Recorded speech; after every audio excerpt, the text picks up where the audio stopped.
오늘 주신 하나님 말씀은 마태복음 7장 1절에서 6절까지 말씀입니다. 마태복음 7장 1절에서 6절까지 말씀. 저와 여러분이 한 절씩 교독하겠습니다. 비판을 받지 아니하려거든 비판하지 말라.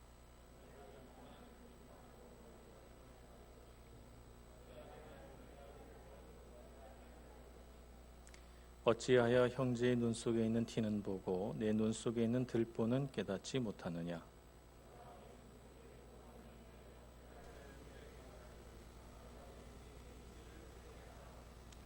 외식하는 자여, 먼저 내 눈 속에서 들보를 빼어라. 그 후에야 밝히 보고 형제의 눈 속에서 티를 빼리라. 거룩한 것을 개에게 주지 말며 너희 진주를 돼지 앞에 던지지 말라. 그들이 그것을 발로 밟고 돌이켜 너희를 찢어 상하게 할까 염려하라. 아멘. 우리 기독교의 신앙생활은 혼자서 하는 것은 불가능합니다. 많은 사람들이 혼자서 신앙생활하면 참 좋겠다. 그러면 내가 신앙생활 더 잘하겠지 이렇게 생각하지만 결코 그렇지 않습니다. 신앙생활은 혼자서 하는 것은 좋지 않습니다. 그것은 불가능합니다. 공동체 안에서 지체들과 더불어 영적으로 성숙해 가는 것, 이것이야말로 진짜 영성이고, 그렇게 기독교인들은 다듬어지게 돼 있고, 그렇게 우리는 다른 사람의 신앙의 모습을 보면서 닮고 본받고 자라나고 훈련되어 가는 것입니다. 그렇기 때문에 영적인 성숙함이라고 하는 것은 개인의 깊은 영적인 체험이 영적인 성숙함이 아닙니다. 혼자서 열심히 기도하다가 체험한 그 무언가가 그 사람의 영적인 성숙함을 나타내는 것이 아닙니다. 기독교인에게 있어서 영적인 성숙함이란 지체들과의 관계 안에서 어떤 삶을 사는가가 바로 그 사람의 영적인 성숙함이죠. 이런 영적인 성숙함은 바로 우리 교회 공동체 안에서 만들어집니다. 서로 우리 안에 있는 죄성 때문에 갈등하고 아파하고 서로 위로하고 권면하면서, 그러면서 그리스도의 몸으로서 우리의 모습들을 완성해 가는 것이죠. 그래서 우리는 서로 바라보면서 이렇게 생각해야 됩니다. 우리는 아직도 건축 중입니다. 우리는 아직 수리 중입니다. 주님 앞에서 온전치 않지만 그래도 괜찮습니다. 우리는 우리 지체 안에서, 우리 공동체 안에서 자라나고 성숙해 갈 것이기 때문에 그렇습니다. 우리가 몸담고 있는 우리 교회 공동체는 완전하지 않습니다. 어느 교회도 완전한 교회는 존재하지 않습니다. 이 말은 교회 안에는 반드시 크고 작은 죄와 허물, 아픔과 상처가 있다는 것입니다. 그래서 우리는 씨름하고 아파하고 고민하고 갈등합니다. 우리는 교회 안에서 어떤 지체의, 어떤 성도의 허물이나 연약함이나 실패를 보게 될 때 우리는 속상합니다. 때로는 그 사람의 허물과 죄를 바라보면서 왜 저렇게 살까? 왜 저 정도 신앙밖에 안 되나? 이렇게 쉽게 비판할 수 있습니다. 그러나 그것은 우리가 하나님 앞에 선 성도로서의 바람직한 모습이 아니죠. 오늘 마태복음 7장 1절은 비판을 받지 아니하려거든 비판하지 말라 이렇게 말씀합니다. 우리 안에는 모순된 두 가지 생각이, 두 가지 감정이 있습니다. 하나는 나는 비판받고 싶지 않다는 생각과 감정입니다. 이것은 우리가 생각을 하긴 하지만 거의 본능적인 것이기 때문에 생각이라고 말하기보다는 감정이라고 말하는 것이 더 옳을 것입니다. 비판받고 싶은 사람이 누가 있겠습니까? 우리는 비판받고 싶지 않습니다. 그런데 나는 남을 비판합니다.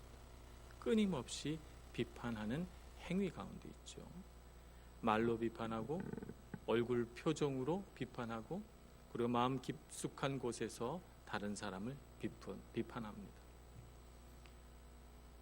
이것은 하나님의 관점으로 볼 때 대단히 불공정한 행위죠. 나는 비판받고 싶지 않으면서 타인은 비판하겠다고 하는 것은 대단히 이기적인 행동이라고 할 수가 있습니다. 그런데도 불구하고 우리는 그것이 당연한 것처럼 살아갑니다.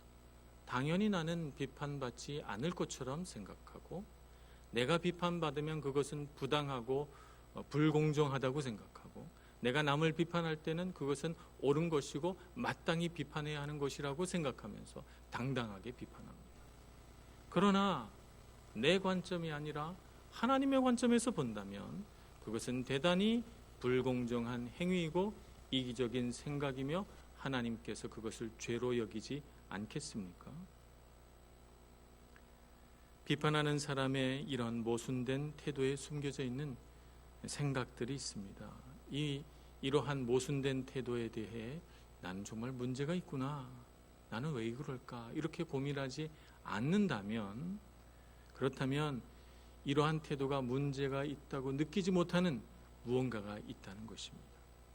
왜 이러한 불공정하고 이기적인 생각을 문제 있다고 느끼지 못하는 것일까요?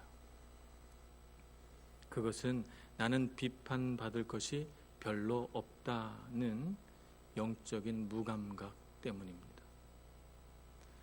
사실 우리가 우리 자신을 볼 때 나는 여러 가지 참 부족한 것이 많다, 사람들이 나를 볼 때 얼마나 비판할 것이 많을까, 이렇게 생각하는 사람은 잘 없습니다. 우리는 대개 나는 참 괜찮은 사람이고 나만큼만 살으라 그래 라고 하는 생각 속에서 살아갑니다.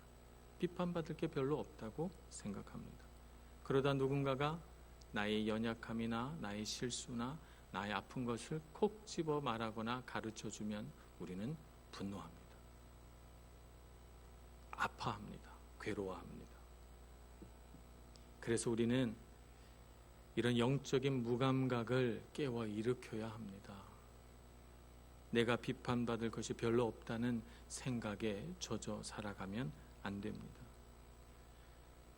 두 번째, 우리가 이런 태도에, 모순된 태도에 문제가 있다 느끼지 못하는 까닭은 나는 비판할 능력과 지혜가 있다는 교만입니다. 나는 남이 보지 못하는 것을 보고 나는 남들이 문제라고 생각하지 못하는 것을 지적할 줄 아는 통찰력이 있다, 지혜가 있다, 능력이 있다, 이렇게 생각하는 교만이지요. 누가 그런 능력을 주셨습니까? 누가 그런 능력을 다른 사람들에게 발휘하라고 권한을 줬습니까? 아무도 그런 권한을 준 일이 없고 그런 능력을 남을 비판하는 데 사용하라고 하나님께서 우리에게 지혜 주신 것 아닙니다. 그런데도 우리는 남을 비판할 때 내가 남들보다 더 똑똑하고 지혜롭고 그래서 나는 남을 비판할 능력과 지혜가 있다, 이렇게 생각하면서 비판합니다. 그러니 얼마나 어리석습니까? 얼마나 교만합니까? 마태복음 7장 2절에서는 이런 우리의 숨겨진 생각들을 예수님께서 낱낱이 밝혀서 가르쳐 주십니다. 7장 2절부터 볼까요? 너희가 비판하는 그 비판으로 너희가 비판을 받을 것이요 너희가 헤아리는 그 헤아림으로 너희가 헤아림을 받을 것이니라. 그러니까 예수님 말씀은 너 스스로 아무것도 비판할 것이 없는 사람인 줄 생각하지 말라. 네가 비판하는 그 기준, 그 방식대로 다시 너가 평가되고 비판받고 헤아림을 받을 것이다. 두려운 줄 알라라고 말씀하고 있는 것입니다. 내가 비판하는 방식, 내가 어떤 방식으로 말하고 표현하는가, 나는 어떤 일을 가지고 비판하는가 하는 것을 생각해 보아야 하는 것입니다. 내 말을 들으면서 사람들이 야 진짜 똑똑하네, 좀 저런 것들을 알고 비판할까, 사람들이 이렇게 감탄하며 듣겠습니까? 불편한 마음으로 듣다가 가만 들으면서 당신이나 잘하시지 이렇게 생각하고 말로는 표현 못합니다. 왜냐하면 우리 그렇게 살면 인간관계 다 깨지잖아요. 말은 못하지만 너나 잘하세요 그러면서 듣는 거죠. 그러면서 정말 나쁜 일은 뭐냐 하면 우리의 비판을 듣는 그 사람이 우리가 말하는 방식, 우리가 표현하는 방식 그대로 배워가지고 우리한테 같이 행한다는 것입니다. 여러분, 이렇게 되는 것이 정말일까 생각이 듭니까? 그러면 결혼해서 애를 키워보시면 됩니다. 자녀들을 키워보면 자녀들이 똑같이 부모를 흉내냅니다. 그리고 부모가 갖고 있는 비판의 방식대로 부모를 비판하게 되는 것을 보게 되는 것입니다. 내가 비판하는 기준이 있습니까? 나의 관점, 나의 기준, 그것이 옳은 것입니까? 내 생각에는 옳지만 하나님 보시기엔 그렇지 않을 경우가 참 많이 있는 것입니다. 듣는 사람도 우리가 비판하는 기준을 듣고 그 기준으로 우리를 판단하고 비판하게 되는 것입니다. 그러므로 우리는 성급하고 무분별하게 타인을 비판하는 행위를 중단해야 합니다. 나의 기호와 내 관점으로 비판하는 행위를 그만두어야 합니다. 내 마음에 들지 않는다고, 내 생각에 잘못됐다고 다른 사람들을 근거 없이 인격을 모독하거나 인신공격을 해서는 안 되는 것입니다. 똑같은 기준으로 판단받고 평가받고 비판받을 것을 두려워하면서 우리 입술에 남을 비판하는 모든 말들을 내려놓고 중단해야 하는 것입니다. 마태복음 7장 3절에서는 우리가 그런 비판할 능력과 지혜가 없는 자임을 드러냅니다. 어찌하여 형제의 눈 속에 있는 티는 보고 내 눈 속에 있는 들보는 깨닫지 못하느냐.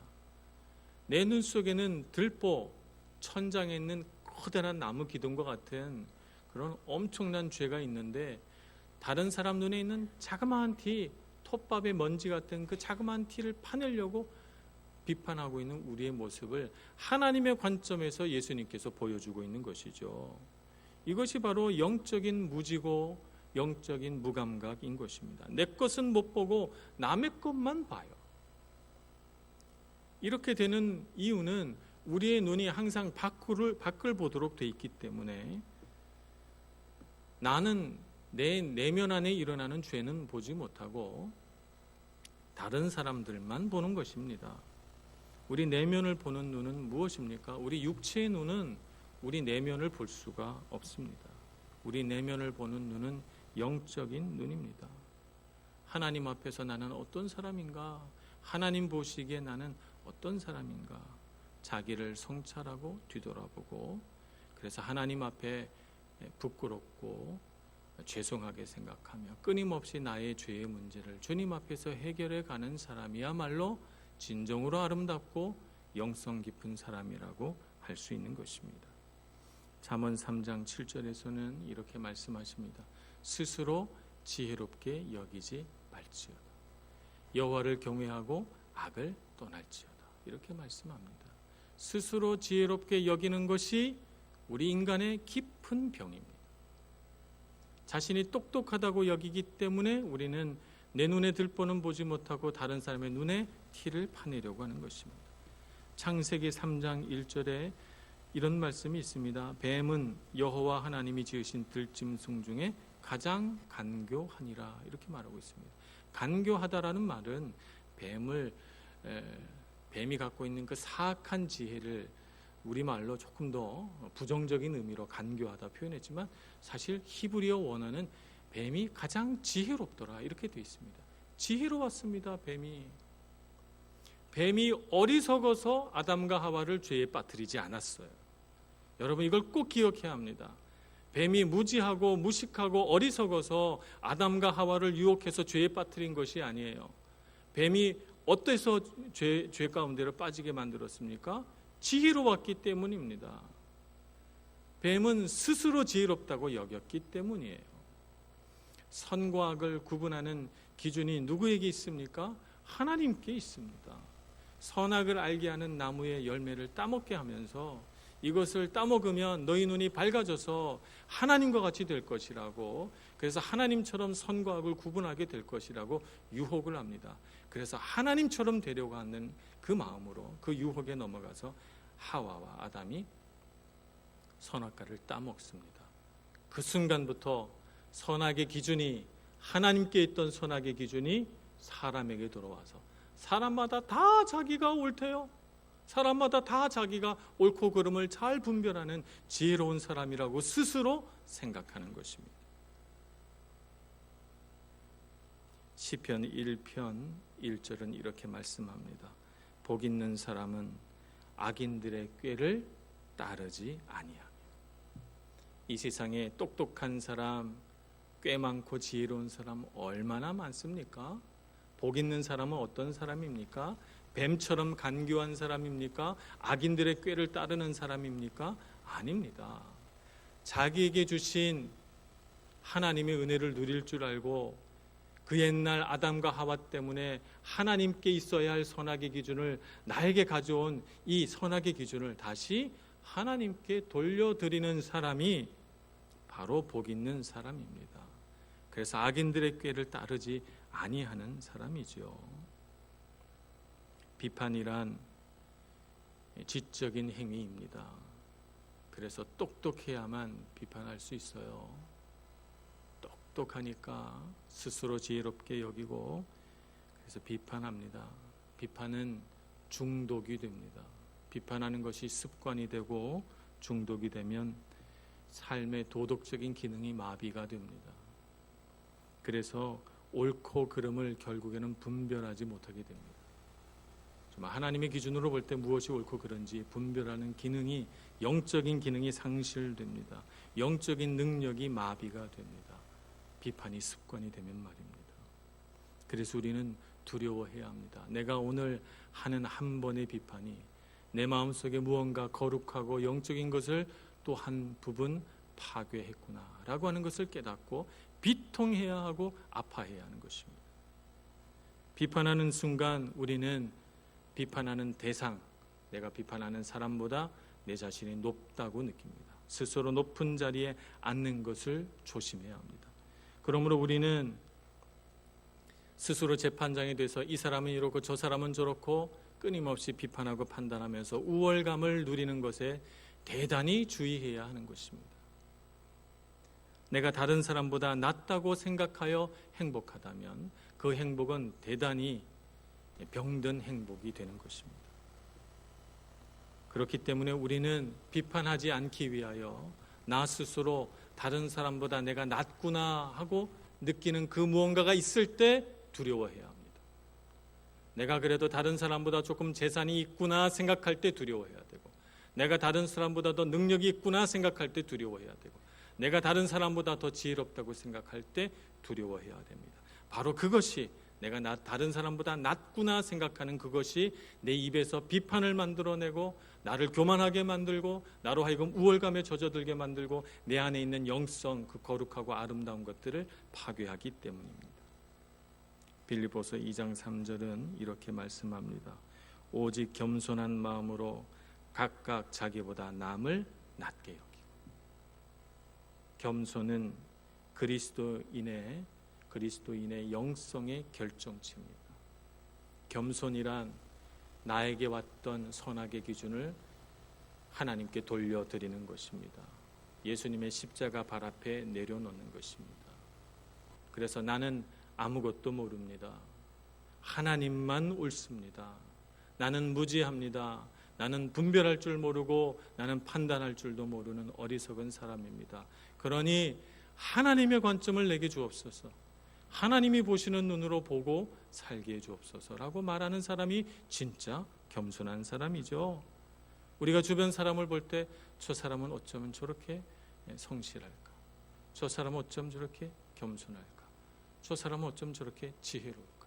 저 사람은 어떻게 저렇게 아름다울까? 늘 감탄하면서 나보다 남을 낮게 여길 때, 그래서 그것이 내 마음을 불편하게 하지 않고 그래서 참 좋구나 라고 생각하게 될 때 우리는 겸손의 지극한 영성에 도달해 있는 것입니다. 그런 겸손을 이루시는 여러분들 되기를 축복합니다. 비판하지 말라라고 하는 말을 오해해서는 안 됩니다. 아무런 기준도 갖지 말고 교회 안에서 일어나는 일, 세상에서 일어나는 일 눈도 감고 듣지도 말고 아무것도 판단하지 말아야지 라고 하는 것이 오늘 예수님의 가르침은 아닙니다. 비판하지 말아야 하겠지만 그러나 분별하기는 해야 합니다. 왜냐하면 우리가 분별하지 못하면 우리는 악한 자들의 꾀임에 빠져서 쉽게 죄를 지을 수 있기 때문에 그렇습니다. 로마서 12장 2절 말씀은 이렇게 말합니다. 너희는 이 세대를 본받지 말고 마음을 새롭게 함으로 변화를 받아 하나님의 선하시고 기뻐하시고 온전하신 뜻이 무엇인지 분별하도록 하라. 비판하지는 말아야 되겠지만 분별하도록 하라라고 분명하고 엄중하게 우리에게 말씀하고 있는 것입니다. 하나님의 관점에서 무엇이 하나님께 속한 것이고 무엇이 세상에 속한 것인지 분별하는 능력이 있어야 합니다. 그래서 악한 이들이 교회로 들어와 교회를 흔들고 하나님 백성들의 마음을 아프게 하고 교회에 하나님의 그 거룩하신 능력을 더럽히고 교회를 흔드는 것을 두고 보아서는 안 되는 것입니다. 교회를 교회답게 지키는 능력이 어디서 옵니까? 이 분별의 능력에서 오는 것입니다. 분별하지 못하면 죄가 교회 안으로 들어와서 교회 안에서 하나님의 질서를 어지럽히고 교회 안에서 많은 사람들의 마음이 상하게 되고 예배가 예배답지 않게 되고 교회가 교회답지 않게 되고 성도가 성도답지 않게 되는 불행한 일이 일어나고 말 것입니다. 그러므로 우리는 분별해야 합니다. 분별한다는 것은 영적인 싸움을 해나갈 수 있는 능력을 갖춘다는 의미입니다. 여러분, 하나님 안에 있는 귀하고 아름다운 것들을 볼 줄 아는 눈을 가지시는 여러분들 되시기를 바랍니다. 그것을 지키기 위하여 영적으로 싸울 줄 아는 여러분들 되시기를 축복합니다. 내가 조금 신앙생활 잘한다고, 내가 조금 오늘 기도했다고, 내가 성경 한번 일독했다고 영적인 교만에 빠져서 다른 사람들을 낮추어 보는 일이 없어야 되겠습니다. 우리는 스스로 우리 자신을 돌아보고 늘 십자가 아래서 가슴을 치며 애통해야 하며 주님 앞에 바로 서기 위하여 온 마음을 다하는 거룩한 성도 되기를 소원하는 것입니다. 그러므로 오늘 6절의 말씀, 거룩한 것을 개에게 주지 말며 너희 진주를 대주 앞에 던지지 말라라고 하는 이 말씀은 영적인 분별력을 가지고 악하고 더러운 것이 교회로 들어와 그것이 교회를 흔들고 어지럽히지 못하게 하라는 경고이며 우리 안에 하나님께서 주신 거룩한 신앙을 잘 지켜서 우리의 신앙을 통해서 하나님께 영광 돌리라는 예수님의 권면인 것입니다. 그러므로 여러분의 자리에서 하나님께 은혜를 받았습니까? 귀한 말씀을 깨달았습니까? 그러면 그 은혜를 쏟아버리지 않도록 소중히 해야 하는 것입니다. 가슴에 고이고이 품고 담고 소중히 여기고 또 묵상하고 생각하면서 우리 삶 가운데 거룩한 것이 날마다 새로워지고 주님 앞에 더 경건하고 아름다운 그리스도인으로 자라갈 수 있는 저와 여러분 되기를 간절히 소원합니다. 기도하겠습니다.